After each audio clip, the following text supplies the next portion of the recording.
تبارك الذي نزل الفرقان على عبده ليكون للعالمين نذيرا الذي له ملك السماوات والارض ولم يتخذ ولدا ولم يكن له شريك في الملك وخلق كل شيء فقدره تقديرا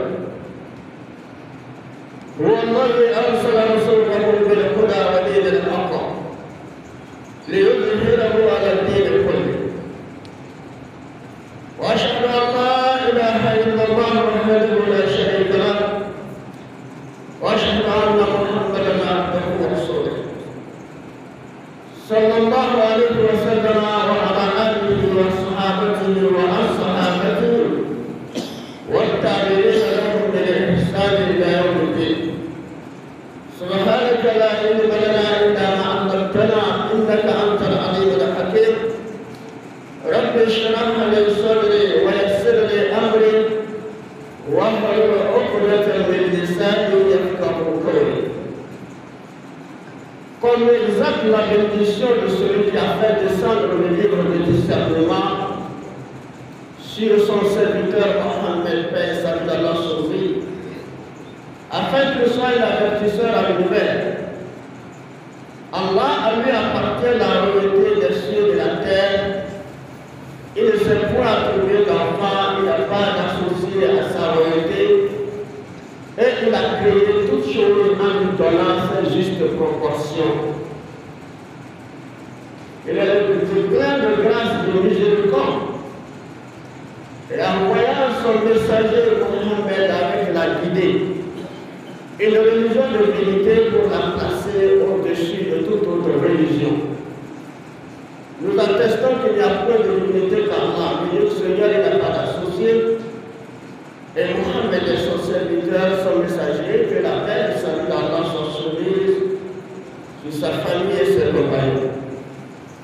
Et tous ceux qui les suivirent et les suivront jusqu'au jour dernier. Chers fidèles, nous rendons grâce à Allah de tout miséricordieux pour la facilité de cette journée et pour cette rencontre de grande importance qui est un devoir de tous les croyants de la communauté musulmane de se retrouver dans les grandes mosquées pour accomplir leur devoir religieux qui est la prière de Jumu'ah. Et cette prière, c'est le sermon d'aujourd'hui porte sur l'attente de l'islam vis-à-vis des musulmans. L'attente de l'islam vis-à-vis des musulmans, il y a de quoi parler de cette attente de cette religion vis-à-vis de nous, les musulmans. Nous sommes des musulmans pratiquant l'islam, une religion qu'Allah a instaurée pour qu'elle soit un moyen de communication entre l'homme et son Créateur. L'islam est une religion qu'Allah a instaurée au genre humain, à tous les fils d'Adam, pour que cela soit un moyen de communication entre l'homme et son Créateur. Pour qu'à travers cette religion, les prophètes soient envoyés. Pour qu'à travers cette religion, les livres contenant la vérité, la guidance, des méthodes éducatives soient révélées.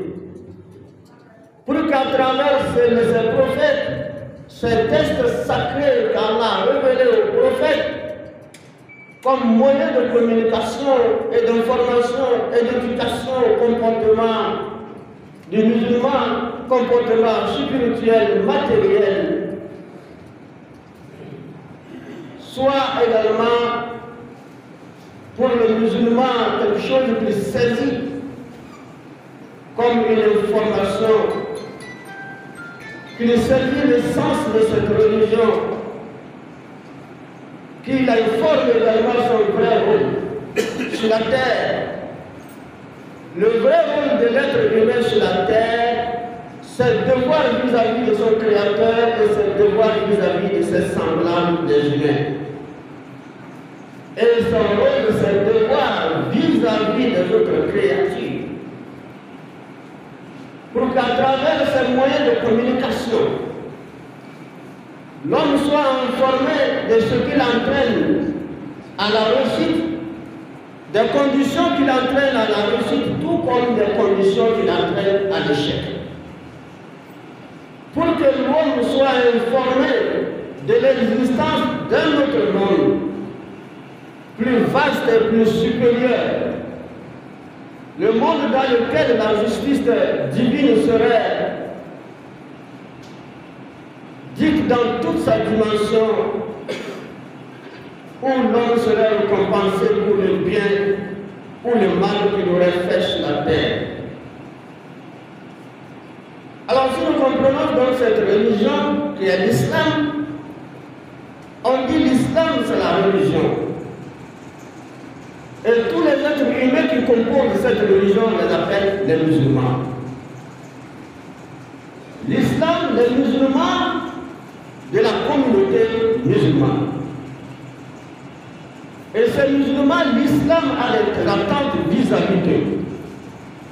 Et ce que l'islam attend d'eux, pour qu'ils saisissent d'abord le sens de cette religion, pourquoi cette religion dans leur vie, et pourquoi les piliers prescrits pour les pratiques culturelles dans leur vie. Les leçons qu'il faut tirer de cette pratique culturelle, des prières de jeûne, des zakats, etc. Mais lorsqu'on dit l'islam,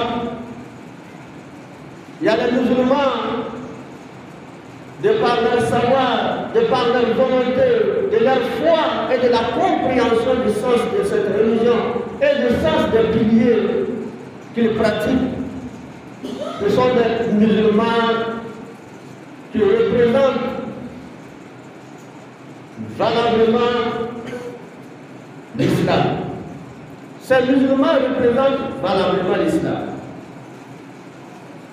Et à côté des bons, il y a des mauvais. Donc on trouve aussi une autre catégorie de musulmans qui, de par leur ignorance des préceptes de l'islam, de ce que disent les piliers qu'ils pratiquent, et par la négligence aussi de ces piliers, ou des pratiques assuivies de ces piliers sans compréhension, alors ces musulmans présentent négativement notre communauté islamique. Ils représentent négativement la communauté musulmane, de par leur comportement dû à leur ignorance, à l'emprise de leur passion, dû également au civisme aveugle, à l'ambition matérielle de ce monde, dû également à l'imitation des civilisations sauvages de notre peuple. Donc ceux-là, de par leur comportement, représentent négativement la communauté de l'islam.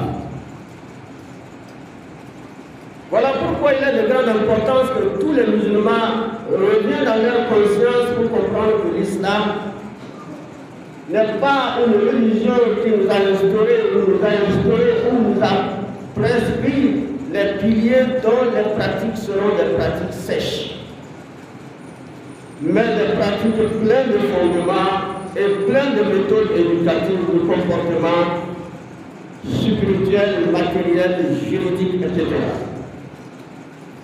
C'est dans ce contexte qu'on peut parler des musulmans et de l'islam. Les musulmans dont le comportement reflète les actes qu'ils posent à la mosquée, reflète les actes qu'ils posent dans le mois de Ramadan et de la zakat ou le pèlerinage.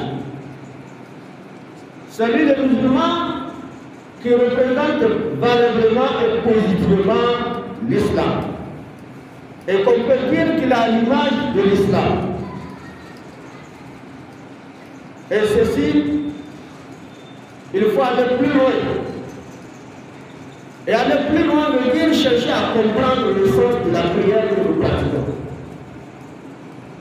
La prière que nous pratiquons 5 fois par jour, dont nous nous retrouvons comme acte obligatoire et aussi volontaire, parce que c'est par notre volonté que nous prions, pour répondre aux obligations de notre Créateur. Les prières ne sont pas des pratiques sèches, mais éducatives. Les prières que nous pratiquons, Allah voudra que ces prières-là nous comprenons l'essence. et l'enseignement qui nous prodigue ces prières. On comprend sur le premier plan, c'est la soumission. L'islam lui-même, c'est la soumission. Les musulmans ont dit un homme soumis à Dieu. Ainsi, l'acte qu'il pose comme acte cultuel qui est la prière, il s'est soumis à la volonté de son Créateur.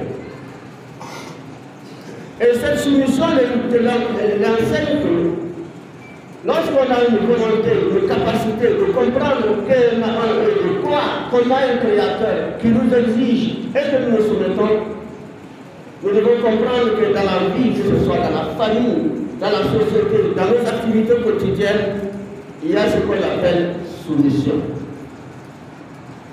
Deuxième, c'est l'humilité. Quelle que soit la distraction de l'homme ou ses gestes qu'il pose en dehors de la prière, lorsque la personne se trouve à la mosquée, est prête également à faire face à son Seigneur et lève la main pour dire Takbir, Allahu Akbar. Alors il a la forte conviction qu'il est en face de son Seigneur. Donc l'humilité s'impose. Le respect total devant son Seigneur, et il éprouve également qu'il est musulman humble devant le Créateur le Tout-Puissant.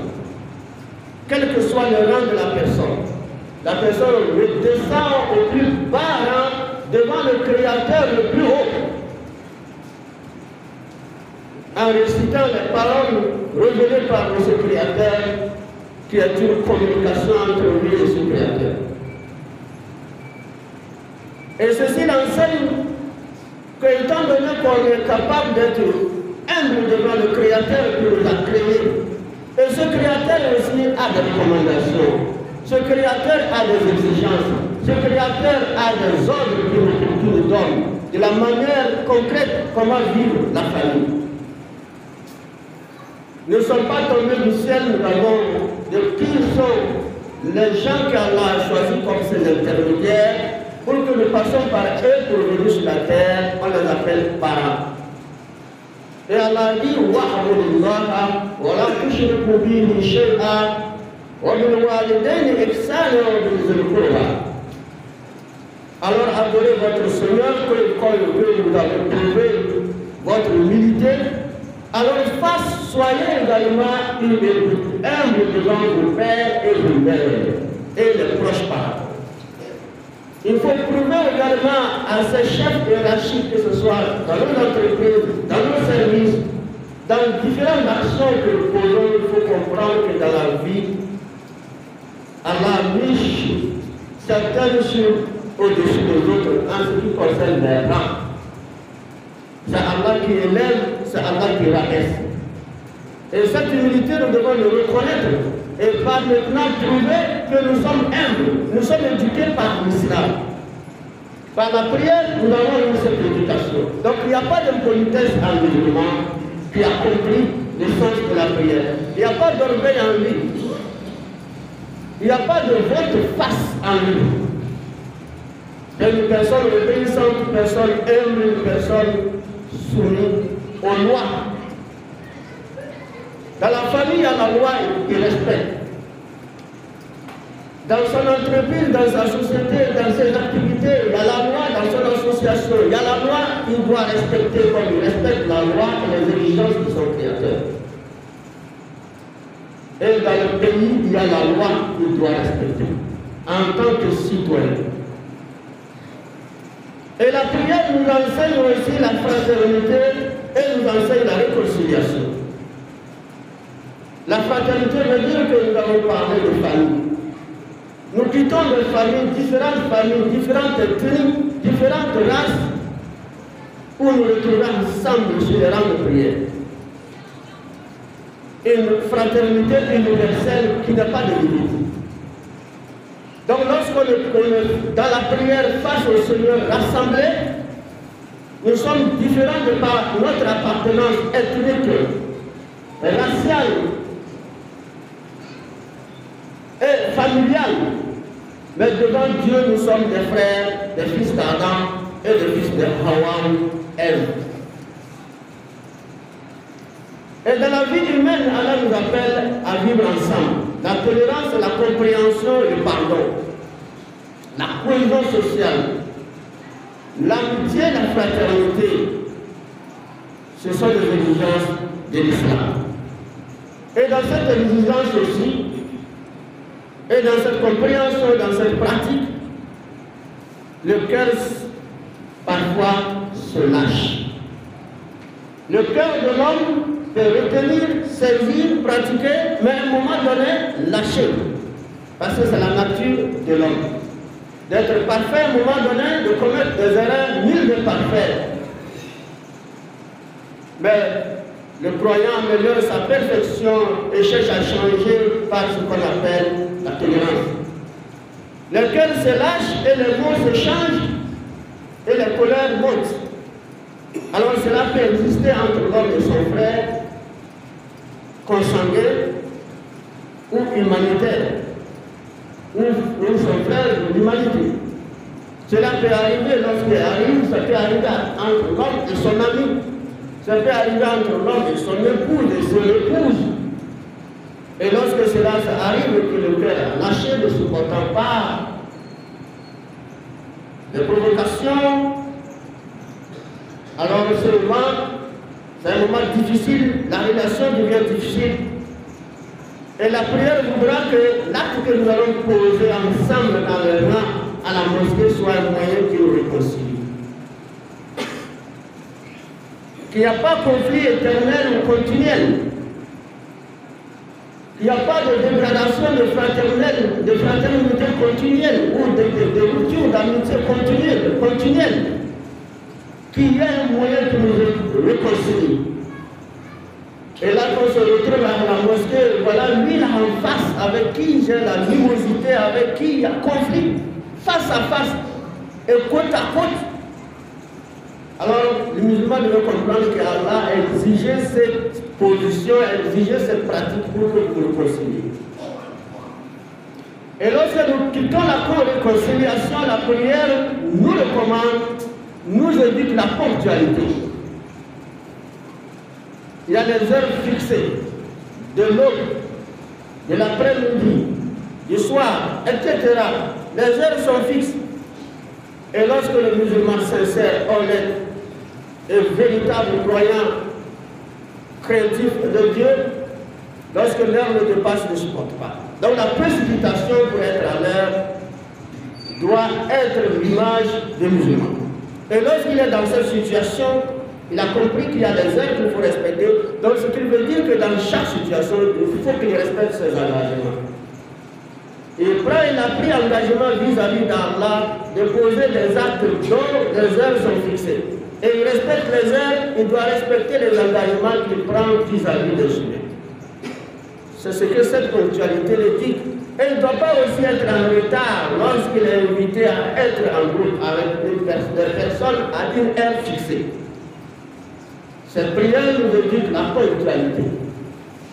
Et cette même prière nous indique la propreté. Quand on regarde les musulmans dans les mosquées, dans toutes les prières, et particulièrement les grandes prières comme la prière du vendredi, ils sont propres. Et cette propreté n'est pas une propreté uniquement extérieure, mais une propreté interne et externe. La propreté interne comprend d'abord les ablutions, les actes qu'il pose en état d'ablution, en lavage spirituel,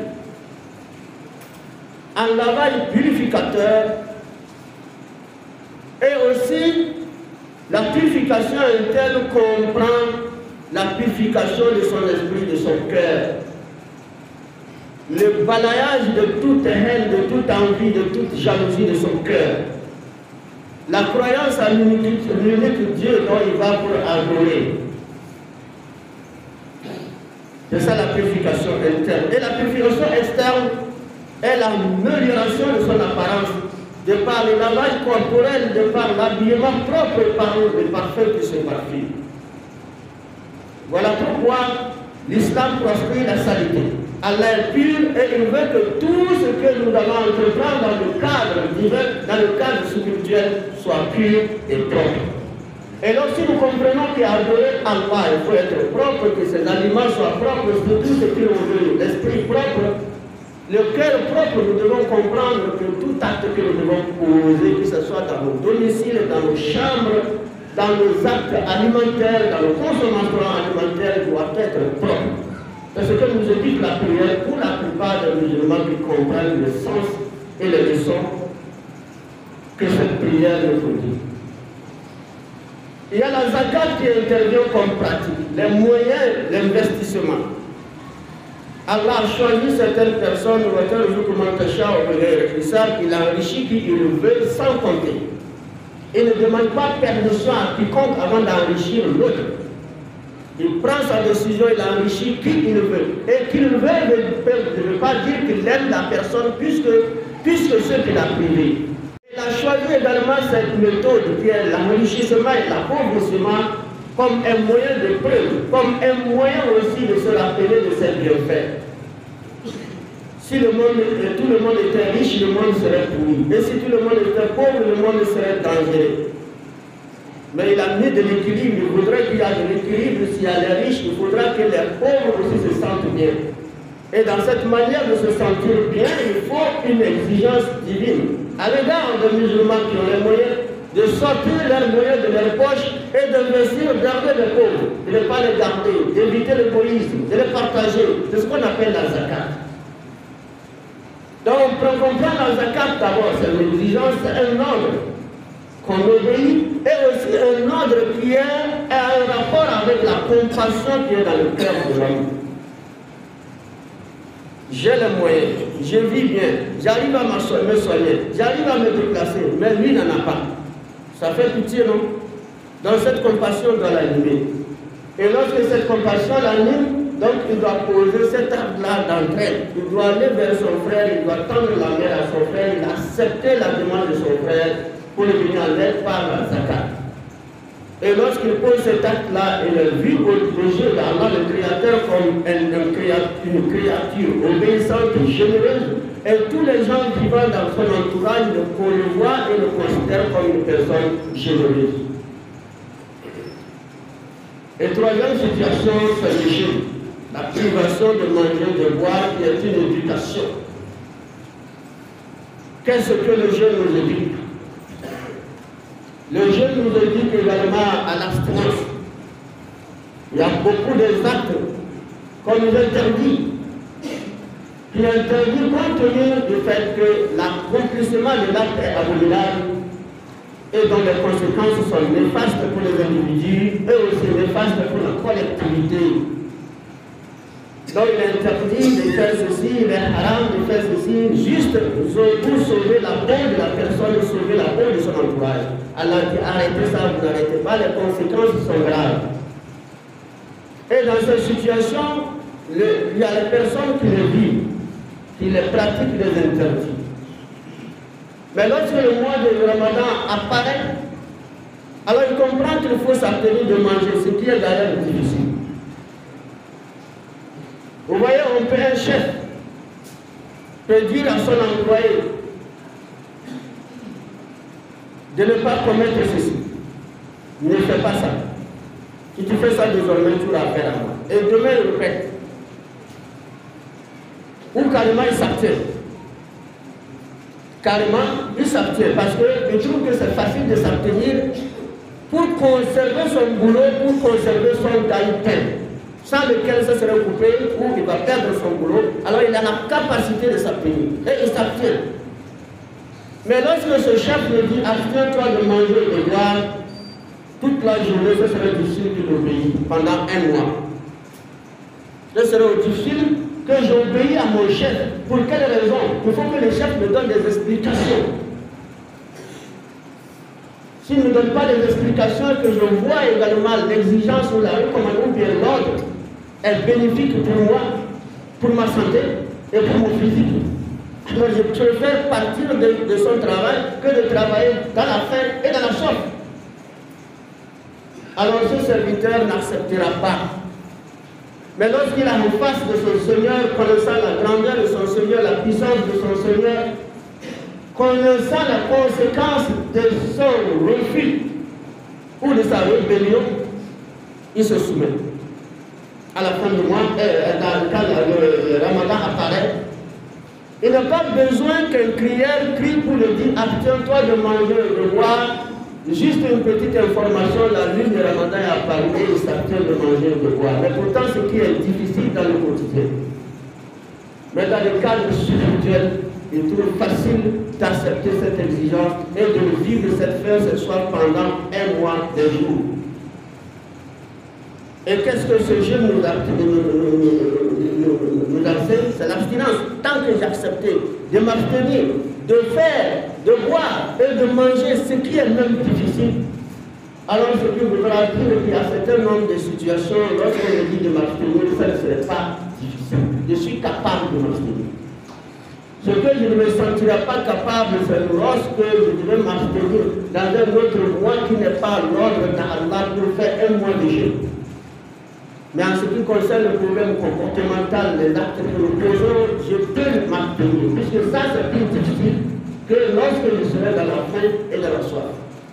Le mal de l'abstinence que je trouve dans la situation est plus moins que le mal que je trouve dans l'abstinence et de manger et de boire. Le jeûne nous enseigne l'abstinence. Et le jeûne nous enseigne également ce qu'on appelle la compassion. Dans la vie, il y a ceux qui mangent plusieurs fois par jour. Ils mangent matin, ils mangent à 10h, midi ils mangent, 14h ils prennent la bouillie et les beignets. Le soir ils mangent gros plat, ils vont dormir encore, ils mangent, ils boivent quelque chose. Mais il y a certain nombre de personnes qui sont ces semblables des fils d'Adam qui ne mangent que peut-être une ou deux fois par jour seulement dans ce monde. Donc le jeûne enseigne à la personne qui est toujours dans le manger de comprendre qu'il y a à côté de lui des gens qui ont le ventre pris. Il faut compatir à la douleur de cette souffrance. Et c'est là où vous allez trouver les musulmans qui ont compris ça. Ils sont généreux pour toujours. Généreux pour toujours, ils ne veulent pas voir leurs frères souffrir de faim.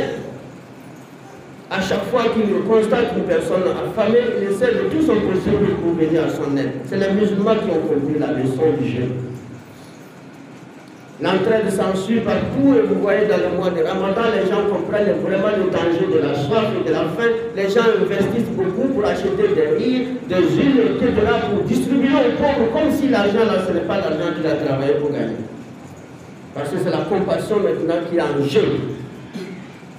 Suivi de la foi et la compréhension du sens du jeûne. Et il y a l'endurance. L'endurance, ça veut dire qu'il y a un mal qui nous touche toujours. Nous avons toujours la vie. Allah nous recommande l'endurance. Le croyant doit s'en remettre à Dieu, supporter la douleur, que ce soit physique, morale, supporter la douleur, que ce soit la perte de son frère, de son père, de sa mère, que ce soit la faim, la pauvreté, les maladies, etc. Le musulman doit être endurant. Donc quand un mal touche l'homme, il devait comprendre que c'est l'épreuve de Dieu, il doit s'en remettre à Dieu, il doit être endurant et patienter et supporter son mal tout en faisant recours à Allah de l'éloigner de ce mal. Mais pour la plupart des gens qui n'ont pas compris le jeûne, ils s'emportent, ils se lamentent. C'est là où vous allez trouver une personne qui se lamente toujours pour ses difficultés, il va raconter ça partout. Mais le jeûne voudra que vous endurez. Et tant que vous endurez la faim et la soif, vous pouvez endurer la maladie, ne pas se lamenter. Vous pouvez endurer la pauvreté, ne pas se lamenter. Vous pouvez endurer toutes les situations qui ne sont autres que les épreuves de Dieu, ne pas se lamenter. Voilà le message que nous livrent également les piliers de l'islam que nous pratiquons. Et voilà pourquoi nous parlons de l'islam. Voilà pourquoi nous parlons des attentes de l'islam vis-à-vis des musulmans que nous sommes. Qu'Allah nous facilite la compréhension de cette attente. Qu'il fasse que nous comprenions l'essence de l'islam, l'essence des piliers prescrits de l'islam dont nous pratiquons, et que nous soyons également les musulmans dont le comportement reflète ces piliers, et que nous soyons des musulmans, qu'on comprend, que les gens puissent comprendre que nous sommes des musulmans qui ont eu une éducation spirituelle et aussi une éducation patriotique. Qu'Allah nous guide sur le droit chemin. Il nous facilite la compréhension de la religion, la compréhension des uns des autres et tout ce qui peut porter atteinte à notre compréhension et compromettre notre foi, qu'Allah nous préserve. اهدنا الصراط المستقيم صراط الذين انعمت عليهم غير المغضوب عليهم ولا الضالين امين اقول قولي هذا استغفر الله لي ولكم ولسائر المسلمين من كل ذنب واستغفروه انه هو الغفور الرحيم.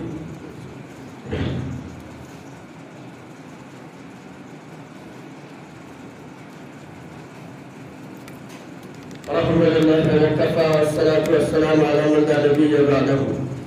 Alors nous avons compris tous ces aspects éducatifs de l'islam. Et que nous savons que l'islam c'est ça. Nous devons comprendre qu'en réalité, ce sont des activités, c'est un travail. Jeûner c'est le travail, prier c'est le travail. Donner la zakat c'est un grand travail. Il n'est pas facile pour quelqu'un qui travaille à la chienne de son front prendre quelque chose de sa poche pour donner quelqu'un. Sous prétexte que c'est Dieu qui demande. Il n'est pas donné à tout le monde. Mais étant donné que tout est travail, alors nous devons considérer que tous ces actes de travail sont ce qu'on appelle la richesse. Et ces richesses-là, ce sont des richesses que le musulman doit emporter dans notre monde. Le monde le plus vaste, le plus supérieur que nous ne connaissons pas son aspect. Alors nous trouvons que ce sont des richesses que nous rassemblons en nous-mêmes. Et nous allons également partir avec cette richesse. Et c'est avec cette richesse que nous allons vivre à l'éternité. Au-delà de cette catégorie de musulmans qui comprennent et pratiquent dans ce sens, il y a d'autres catégories de musulmans qui prient, qui jeûnent, dont la compréhension des différentes leçons prodiguées par ces piliers, ils ne comprennent pas le sens dont le comportement diffère. On trouve en eux la méchanceté, l'agressivité, la violence, le vol, le banditisme de tout caractère, de tout genre. Mais ils prient, ils jeûnent. Il prie, il jeûne, mais c'est un voyou. Il prie, il jeûne, c'est un agresseur. Il prie, il jeûne, c'est un tueur. Il prie, il jeûne, c'est lui qui ne connaît pas l'importance de la santé humaine. Il prie, il jeûne, c'est lui qui porte atteinte à l'honneur et à la dignité de l'homme. Alors il n'a pas compris la prière. Il ne sait pas ce qu'il est en train de faire. Donc ça veut dire que lui, il travaille sans richesse. Il travaille sans richesse. Et travail sans richesse veut dire que le musulman doit comprendre que si son comportement ne reflète pas l'islam, ne reflète pas les piliers de l'islam, son islam n'a pas de sens. L'islam du musulman n'a pas de sens. Lorsqu'on dit les musulmans appartenant à la communauté de Muhammad salut Allah sur lui, avec ce livre qui a des éducations nobles et différentes, alors il travaille, il jeûne, il est régulier à la prière, il jeûne, il ne rate pas Ramadan, il va à la mer qu'on appelle à l'âge, mais son islam n'a pas de sens. Ça n'a pas de sens. Et l'autre catégorie de musulmans, la troisième catégorie de musulmans, des négligents. Des négligents, et ils prient quand ça le plaît, le Ramadan il termine quand ça le plaît, le débat ne commence pas. Mais il est quand même dans la communauté, on l'appelle musulman. On l'appelle sans travail, sans richesse. Qu'Allah le préserve contre le faux calcul et la double perte de la vie terrestre, qui nous guide à comprendre réellement le sens de la vie, notre rôle et le devoir vis-à-vis du Créateur, le devoir vis-à-vis de nous-mêmes et le devoir vis-à-vis de nos semblables, sans lesquels nous ne comprenons rien de notre islam. Et c'est dans ce sens qu'on va parler aussi de récompense. Allah a promis, il a récompensé. Il dit et il nous promet que toute personne, ayant compris également ce qui est prodigué par l'islam, ses piliers, son Coran et son prophète, et les mettre en application selon leurs capacités, alors ce sont des gens qui peut Allah les considère comme ses ambassadeurs, sur la terre. Ce sont des gens qu'Allah considère comme ses propres paroles. Et il les considère comme des meilleurs parmi les créatures. Allah dit que ceux qui croient et accomplissent des bonnes actions, ce sont les meilleurs de la créature. Et il dit, ils sont ses porte-paroles parce qu'il dit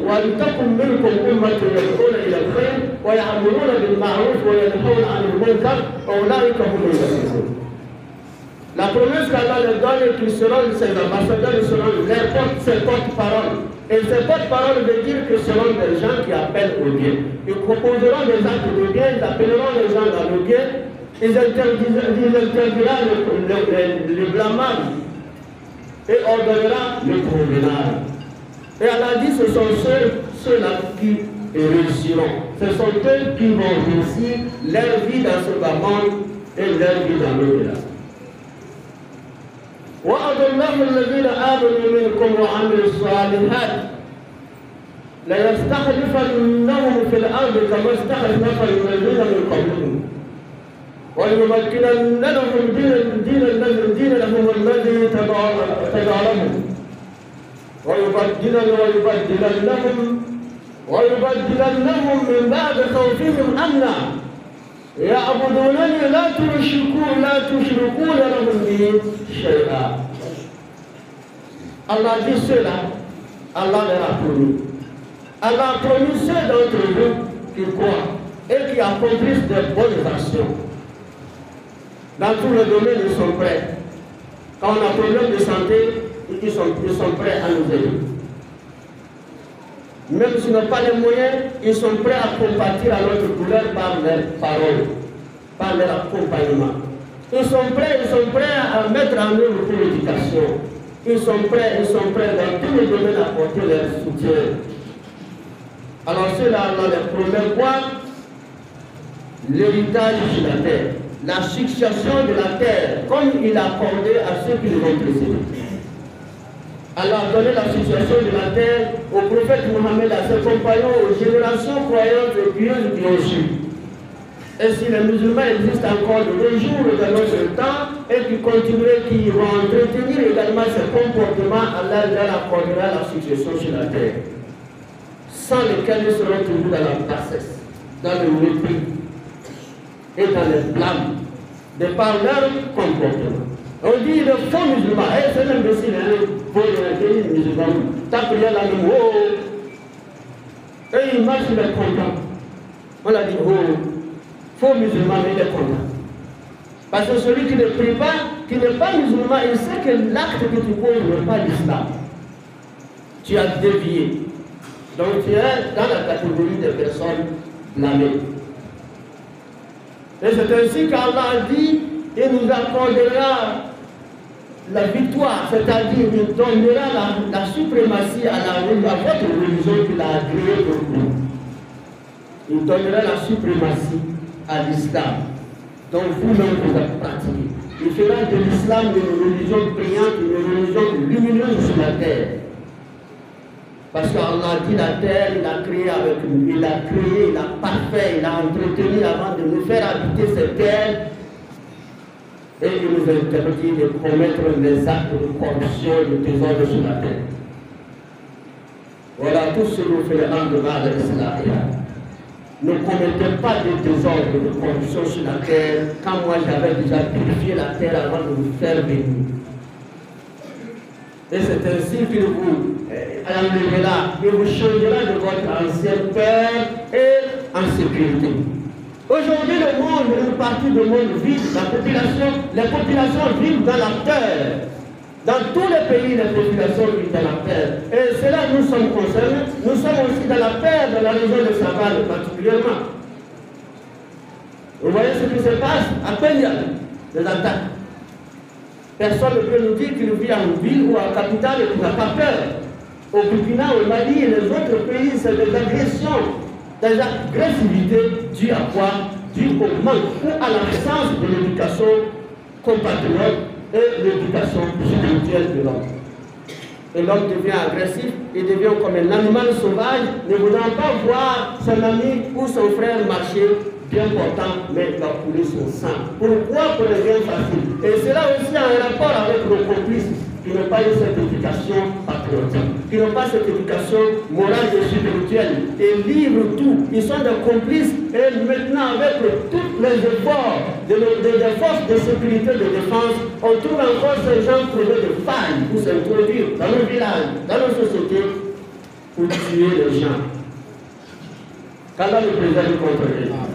S'ils sont guidés par Allah, ce sont des personnes qui n'ont pas dans les rangs de ceux qui Allah va guider, qu'Allah les éloigne de nous.